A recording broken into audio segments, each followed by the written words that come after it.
Welcome back to Northern Tesla. Full self-driving, is it worth it? Alright, so Tesla recently announced the full self-driving package is now available in a subscription model. So now you can either throw down the current price of 10 grand or pay $199 a month. Mind you, this is US only for now, hopefully. I covered which way was a better option in a recent video, and you can check that out right up here. Today I want to talk about if full self-driving is actually worth it. It's a hefty price tag, as you know. Before I get started though, please take a quick second and smash that subscribe button. That's what they say, right? Smash? You want to smash that button? Anyways, do it please. Do it now. Smash, smash, smash! So full self-driving, or FSD for short, has been a bit controversial for Tesla as of late. In the media, autopilot is a buzzword they all use whenever there's a Tesla crash, and they immediately blame autopilot without knowing any of the facts. But that's typical media these days. And then within the Tesla community, the constant promise and delays is a source of great frustration for some owners.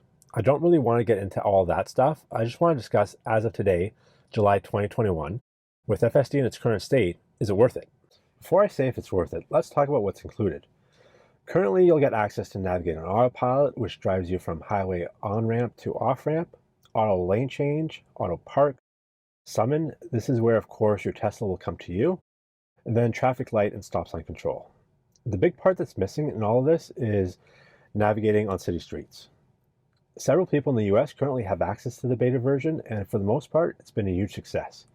And from driver accounts, works almost flawlessly. The meat and potatoes in the whole package right now is the navigate on autopilot and auto lane change. Without it, if you don't have FSD, the car will come with basic autopilot, which is essentially a lane assist and adaptive cruise control. So if you're cruising down the highway, you can drive down your own lane with little to no intervention. If you want to change lanes, you have to deactivate autopilot, change your lane, and then you can activate it back on again, which is not that difficult. And for most people, will do just fine. I, of course, have FSD, and I'll tell you why. My daily commute is 50 miles or 83 kilometers one way. It's about 90% highway. I'm talking about 1, 2, 3 roundabouts. I get on the highway, I drive for 48 miles, and then exit, and then there's one red light, and I'm at work. So for me, the current status of FSD really handles everything I need. Like I said before, could I get by on basic autopilot? Probably. But where I see the benefit is my commute almost involves 3 different freeways, and it drives itself into the appropriate lane to make those interchanges, which I've missed before, I'm not going to lie. And it also passes slower cars, so that's very convenient. So basically 90% of my drive is handled by the car, and I can tell you it's a weight off your shoulders. The commute isn't tiring anymore. It's stress-free. I really don't care if I end up in traffic. I don't even have to worry about traffic because if there's a lot of it, Tesla will just navigate around it, which is amazing.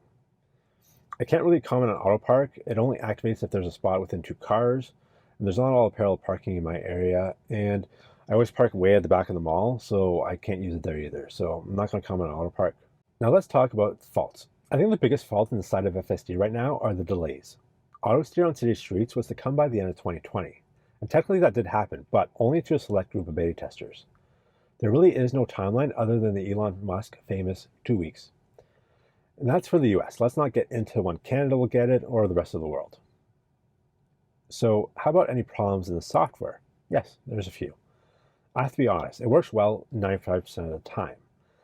The only flaws I find are phantom braking, which is a big problem because that's when your car will suddenly slow down for no apparent reason.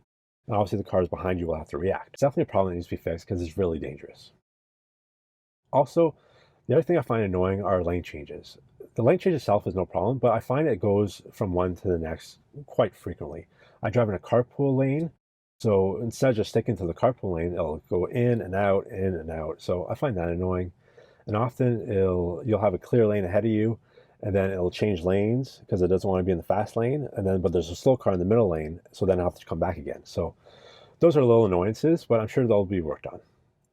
The other thing is smart summon.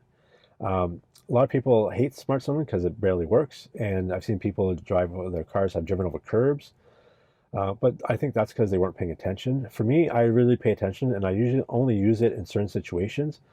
And I position my car so that it doesn't have to do these crazy maneuvers, just in and out. So when I use it, it works good.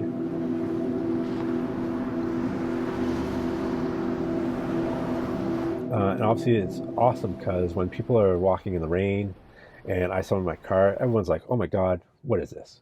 And it's pretty cool. Anyway, so those are the really only issues I'm finding with FSD, and I drive with it on close to 2 hours a day, so I have a lot of experience with it. If your commute is similar to mine, then I really think you can't go wrong with FSD.